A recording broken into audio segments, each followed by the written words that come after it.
So this is the other half of the family. Okay. Okay. And it's always rough to do a sequel. You know, but it's another telephone company. Okay. How do you do something the same but different? You know, Was this done also later? This was also done later. Okay. Right. Okay. So you had an opportunity. So one of the pieces this year is this wall relief, which is clay and automobile body putty and shit and spit and who knows what else. Oh yeah. It looks like a tapestry from a distance. Yeah. But that's all hard, let's see what that is. Sort of a composite. So, you know, this surface... So this isn't styrofoam, this is... No, that's... this is on wood, or...? It's on wood, it's gravel and automobile body putty. I love the texture. And very much like what Wolfram was doing for a while. You know, back in my day. That's when he was laying down sort of this frosting stuff and then sanding through it like that, or? Yeah. He'd use like a grinder or something to grind through stuff. He used a grinder and a sander on it, and that was he was using. Well, he was also doing graphite on paper and then sanding through part of that was later. Okay. That was later. But it looked like cake frosting, but it was like a plaster with colored plaster. Modeling paste. Modeling paste. Acrylic modeling paste. They still make it. And so, you know, this was modeling paste, or not modeling. I used body putty, but then I sanded it. Oh, I love that texture. Oh man, that is gorgeous. Yeah. I gravitate toward.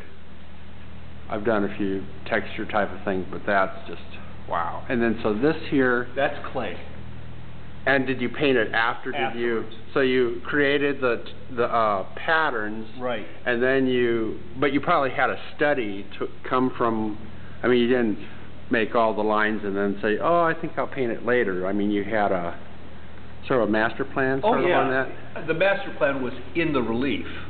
Okay. Oh, in the relief part. In the relief part, and then once it was fired, I mean, I knew this was going to be a stem here. I didn't know that the stem would have three colors. So this whole section here is one piece of clay. No. It's about 12 pieces of clay that have been put together. You know, I didn't have a kiln big enough to. Oh yeah. Okay. So after it was fired, I seamed it back together. Okay. Again, using body putty to seam it, and then. Well, that makes sense. That would hide the seams. Yeah. You know. And then I finished off the edges with body putty. And you just. What do you have? What's this? Is that just wood bracket on the back? Yeah. And then you got. Looks like you got sections going across the top. Yeah, that's the same as this. Okay. The copper wires are real telephone wires. Ooh, sweet. Look at this. And this is kind of interesting. This is some of the first telephone wire. This cable here. This cable. It's got a shell on it, and then there's little wires inside. Right, and the shell is lead. Ooh, don't touch that. Wash your hands. And this company was the first company, period, to bury cable. So that was a buried cable. Not originally. Not originally. This was above ground cable, okay, and what they did was they dug a trench and they put a piece of canvas around the trench. Okay. Separate the ground from the hole, from the space, and then they poured in a little bit of sand, laid the cable, and filled it up with sand. And the reason that they pulled so it could settle. Then they pulled the canvas out. The reason they put it in sand was so they were having trouble with the gophers chewing on the cable. Oh, and the sand would keep it from as a repellent for the gophers. That's really smart. And here was another way that they laid that cable. This was later on. There was a time when drain tile was hexagonal shaped. And it was made out of clay. They were about this big. Okay. And you could hit them with like a trowel. Okay. And it would split them in half. They would- Oh, and this is that shape of and this half is of that that. shape, half of that.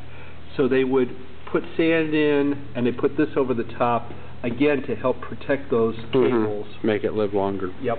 And I think we still have some of Look, those. a screw that's mounting it. Hidden! It's all hidden. I found over years it's better not to hide the screws for the number of places that I have had to take a mural off and put it, change its place, or they had to get behind the wall. I used to really, putty them over. Right. Then to I hide really it. had a problem, so. Yeah. Go over it with a metal detector to see where it's at. So here's, what cable is this thing here? That's a later cable. Because that has the wire sticking right out, and there's... Right. And that copper there just cinches it together, or you did that on purpose to hold it so when you were doing it? No, this is part of their cable. There's two different sheetings there. Then there's a copper sheeting. Why, I don't know. Would this been above ground or below? That would be below ground. Mm-hmm. And then what's that stainless steel there? That's just my stainless steel. Okay. I have a sheet metal company I work with. I see a trowel pattern. Yeah. Yeah, check it out. Yeah. And there's a seam that you can actually see. Right. But you said some of the seams you got covered up. Oh, yeah. Pull back here to see the whole thing.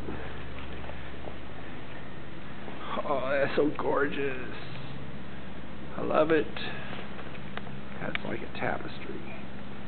And the colors on the field, I was going to say, remind me of red Conte crayon. And Sure. Like charcoal and, well, I don't know if that's colored chalk or what that's made out of.